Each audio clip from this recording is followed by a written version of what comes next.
Hello everyone, I am Pihu और आज मैं आपको लॉ ऑफ अजम्पशन सिखाने जा रही हूँ।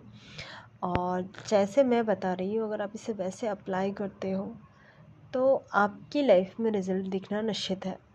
तो चलो मैं बताती हूँ लॉ ऑफ अजम्पशन होता क्या है, लॉ ऑफ अजम्पशन काम कैसे करता है और एक्चुअल में क्या मेथड है इसकी। पहला है state self concept. Self concept का स्टेट क्या होना चाहिए वो बताऊंगी मैं। इसमें आपको लिखना है, जैसे मैं बताऊंगी वैसे करना है। अफर्मेशंस, लॉ ऑफ अजम्पशन के लिए क्या अफर्मेशंस यूज़ करनी है वो।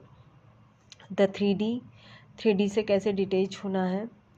उसके बाद विजुअलाइजेशन कैसे करना है।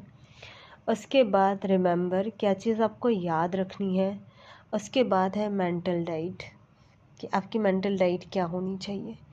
तो चलिए हम एक एक करके मैं आपको सारी चीज़ें डिटेल में समझाती हूँ। लॉ ऑफ अजम्पशन एक ऐसा शब्द जिसे हर कोई जानता है और कहीं ना कहीं उसे यूज़ भी करता है, लेकिन फिर भी मिथ है कि लॉ ऑफ अजम्पशन है क्या, कैसे यूज़ करें, क्योंकि हम जानकर भी उसे अनजान बन रहे हो। तो इससे मैं कैसे चीज़ों को मैनिफेस्ट कर सकती हूँ। तो ये सबसे ईजीएस्ट वे है लिव इन द एंड और विश फुलफिल थिंकिंग में रहने का, कि मुझे एंड को जीना है, सिर्फ और सिर्फ प्रोसेस को नहीं देखना। और जो मेरी विश फुलफिल हो चुकी है मुझे उस स्टेट में रहना है। यही है लॉ ऑफ अजम्पशन, कि हम जानते हैं, थिंक करते हैं, जो हमारी फीलिंग होती है और ज़ीरो डाउट होता है, और हमें ये पता होता है, सिर्फ हम ये मान के चलते हैं कि जो चीज़ ऑलरेडी मेरे पास है, जो मैं चाहती हूँ, और फील इंटरनली, आपको उस चीज़ को मानना ही नहीं है बल्कि उसको इंटरनली फील भी करना है। और 100% डन हो चुका है, आपका ही है वो। तब ये आपको बहुत अच्छे से काम करके देता है। उसके साथ आपको अजम्पशन में परसिस्ट रहना पड़ता है। और जो भी इसके हिडन फैक्ट है, मतलब कि 3D जो रियलिटी होती है उसे हमें नेगलेक्ट करना होता है। 3D रियलिटी को मानना नहीं होता है, क्योंकि 3D रियलिटी हम कब मानते हैं, जब हम ये समझते हैं कि कोई डिज़ायर मेरी नहीं हुई है। लेकिन जब पहले से कोई डिज़ायर मेरी फुलफिल हो चुकी है तो फिर मुझे 3D रियलिटी में क्यों जाना है। अब बात आती है सेल्फ कॉन्सेप्ट की, कि सेल्फ स्टेट मेरा है, सेल्फ कॉन्सेप्ट क्या होना चाहिए। सेल्फ कॉन्सेप्ट का मतलब होता है सेल्फ स्टेट, किस स्टेट में, किस अवस्था में आप हो। जिस अवस्था में आप अपने आप को महसूस करते हो उसी अवस्था में वही आपको रिफ्लेक्ट होता है। जैसे कि कभी नहीं होता, कभी आपने देखा होगा कि आज आप समझते हो कि यार मैं बहुत सुंदर लग रही हूँ, बहुत अच्छी दिख रही हूँ, ड्रेस मुझे बहुत सूट कर रही है। तो जब आप खुद में इस स्टेट में खुद होते हो तो 10 लोग आपको कॉम्प्लीमेंट भी करते हैं। और कभी होता है कि आपको आपके मन से ही लग रहा है कि यार नहीं, ये तो कुछ अच्छा नहीं लग रहा है, या ऐसा वैसा। तो आप अपने मन से उसको मान लेते हो कि नहीं, मैं अच्छी नहीं दिख रही हूँ, चाहे आप बहुत अच्छे दिख रहे होगे उस टाइम, लेकिन आपने ये मान लिया। लेकिन आपको फिर दूसरों से सुनने को भी वही मिलता है कि यार ये ड्रेस तुम पे सो लग रही है, अच्छी नहीं लग रही है, ऐसा कुछ है, या तुम आज इतनी अच्छी नहीं दिख रही हो। ये एक स्टेट होती है जिसमें हम रहते हैं, वही हमें रिफ्लेक्ट होता है। तो यही हमारा सेल्फ कॉन्सेप्ट है, कि हम जो कुछ भी थिंक करते हैं, जो चीज़ें अपने अंदर रखते हैं, मन में जो रखते हैं हम, वही हमें रिफ्लेक्ट करता है, वही 3D हमें बताती है। अब मैनिफेस्टेशन इसमें कैसे काम आती है, क्योंकि ये हमारी एक इनर फीलिंग होती है। अगर हम गिल्ट में हैं, हम डाउट में हैं, हम नेगेटिव फीलिंग में हैं, हमारे डिसबिलीव है, और हमें किसी बात से चिढ़ है, या फिर किसी बात को हम मानते नहीं हैं, तो वो रिफ्लेक्ट वही करेगा। क्योंकि अगर जिस इंसान को लॉ ऑफ अजम्पशन या लॉ ऑफ अट्रैक्शन पे विश्वास नहीं है तो वो उसकी लाइफ में वैसे ही काम करेगा। क्यों? क्योंकि जो उसका स्टेट है, जो उसका सेल्फ कॉन्सेप्ट है, वो वहाँ पर झलक रहा है। तो आपको क्या करना होगा कि इन चीज़ों पर काम करना हो। अब कोई होता है ना कि भाई मुझे तो कोई रिजल्ट नहीं दिखा, मुझे कुछ चीज़ें नहीं दिखी, तो मैं कैसे मान लूँ इसको? मुझे बताओ ना। जब इंसान को कुछ दिखेगा, कुछ होगा, तभी तो मानेगा वो उसे। ठीक है, हम जब पढ़ाई करते हैं, शुरू में जब होते हैं, तो हमें नहीं पता होता है कि उसका रिज़ल्ट हमें क्या मिलेगा। बचपन में जब हमारे मम्मी पापा वगैरह पढ़ाते हैं तो हमें इतना नॉलेज नहीं होता है, लेकिन फिर भी हम पढ़ रहे होते हैं। क्यों? क्योंकि उन्होंने ऐसा हमसे कहा है कि ये करना है आपको। वैसे ही चीज़ों को आपको मान के चलना होता है, कभी कभी जब उसके आप फुल कॉन्सेप्ट को नहीं जानते हो तब। तो ये है हमारा सेल्फ कॉन्सेप्ट कि भाई आपको उस स्टेट में, जिस स्टेट में आप रहते हो, वही चीज़ आपको रिफ्लेक्ट होती है। कहने का मतलब ये है, अगर किसी बात को लेके आप नाराज़ हो, अगर किसी चीज़ के लिए आपके दिल में गिल्ट है, अगर आप किसी एक ही चीज़ के बारे में बार बार सोचे जा रहे हो और वो चीज़ कहीं ना कहीं आपको नेगेटिवली इम्पैक्ट कर रही है, तो आपके सेल्फ कॉन्सेप्ट में वही झलकेगा। आपकी बॉडी भी वही रिफ्लेक्ट करेगी, ये 3D भी आपको वही रिफ्लेक्ट करेगी। अब इसमें सबसे बड़ी चीज़ होती है कि अगर मुझे अपने सेल्फ कॉन्सेप्ट को बदलना है तो मैं क्या करूं। आपको जो भी आप अपनी लाइफ में चाहते हो या जो भी बनना चाहते हो, जिस स्टेट में आप रहना चाहते हो, उसमें फिर से आपको परसिस्ट रहना पड़ेगा। वो जानना पड़ेगा कि परसिस्ट रहने के लिए मुझे क्या क्या करना है।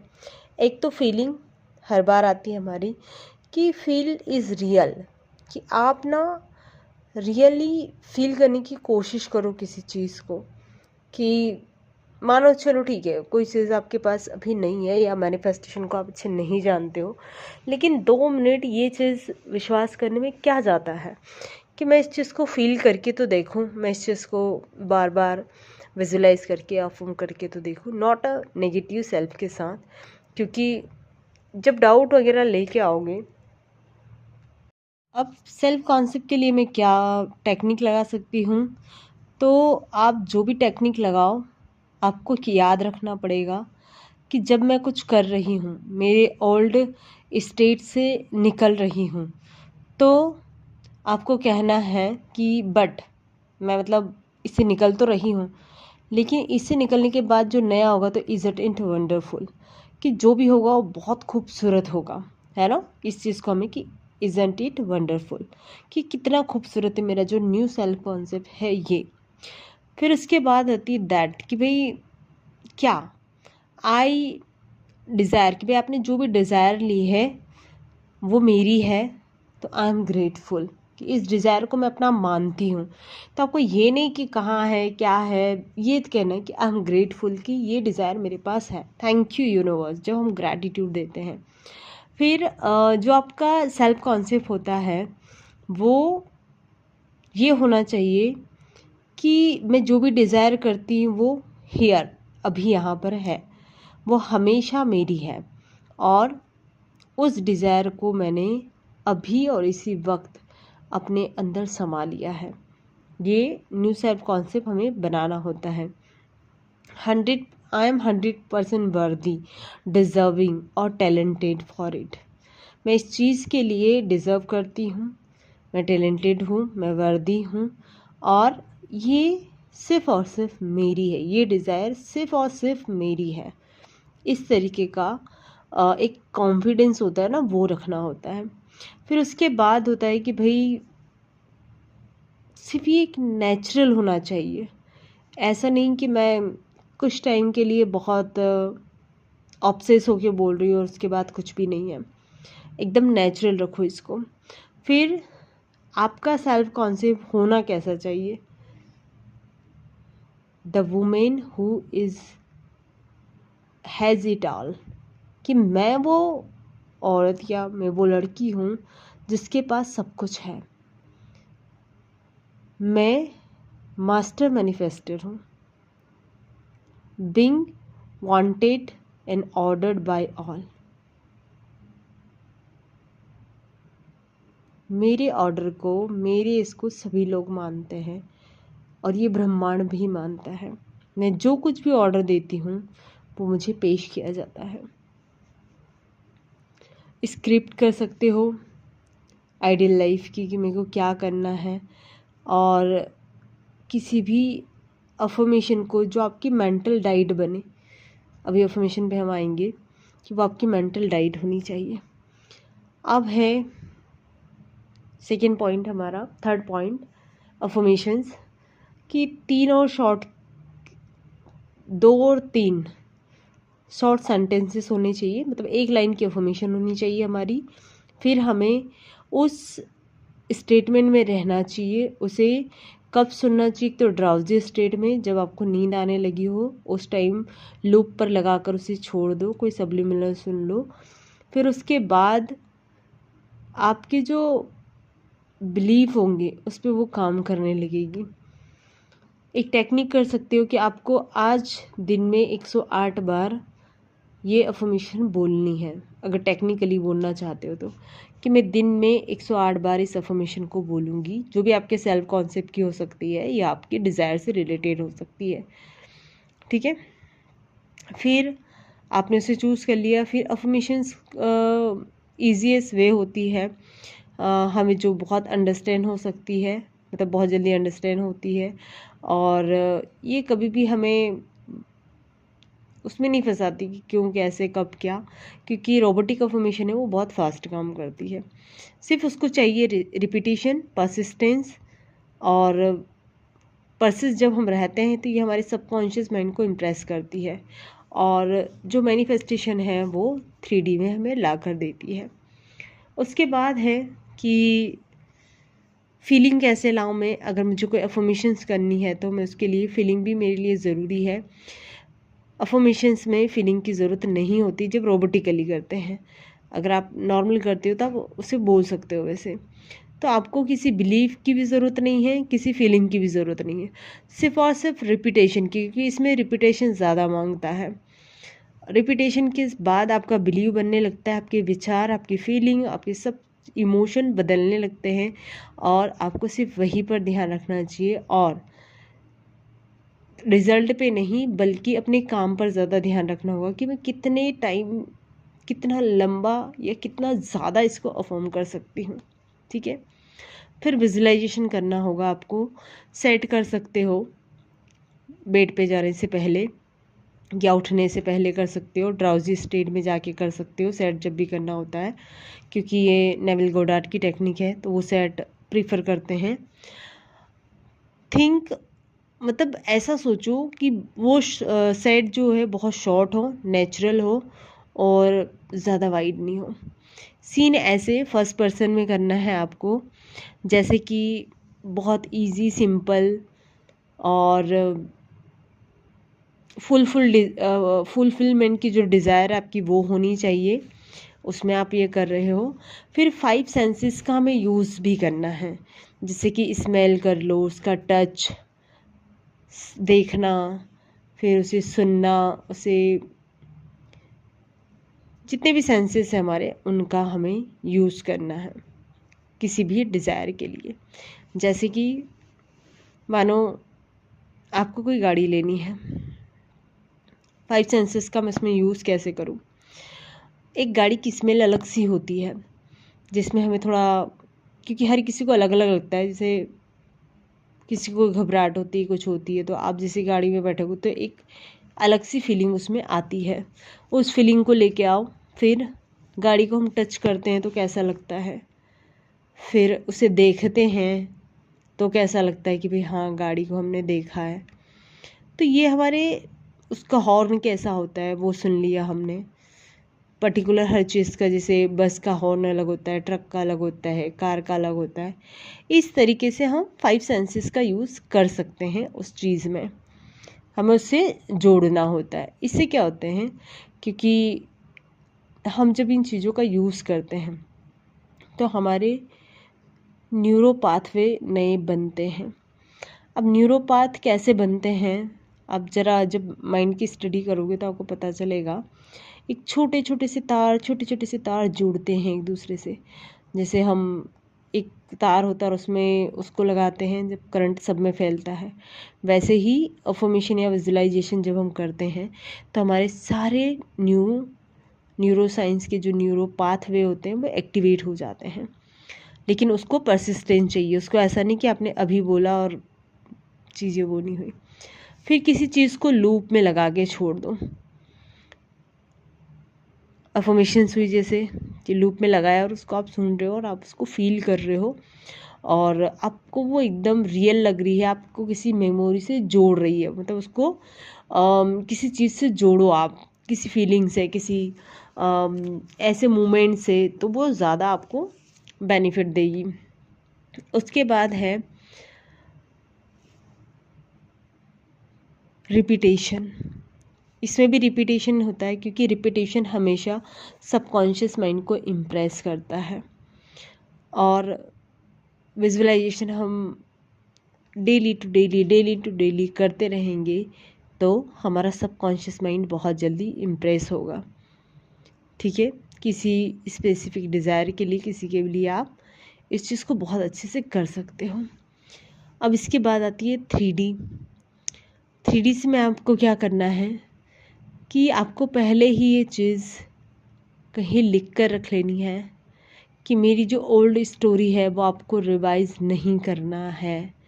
आपको जितने भी थॉट अपने पास्ट से रिलेटेड आएंगे उन्हें डिलीट करते जाना, उसे नेगलेक्ट करते जाना है, क्योंकि जब तक वो ओल्ड रियलिटी चलेगी न्यू रियलिटी आपकी नहीं बन सकती। तो बहुत सारे लोग ये गलती करते हैं कि वो पिछला ज़्यादा सोचते हैं और अगले पर ध्यान नहीं देते हैं, इसलिए न्यूरोपैथ नहीं बन पाते हैं क्योंकि वो वापस से वहीं कनेक्ट हो जाते हैं।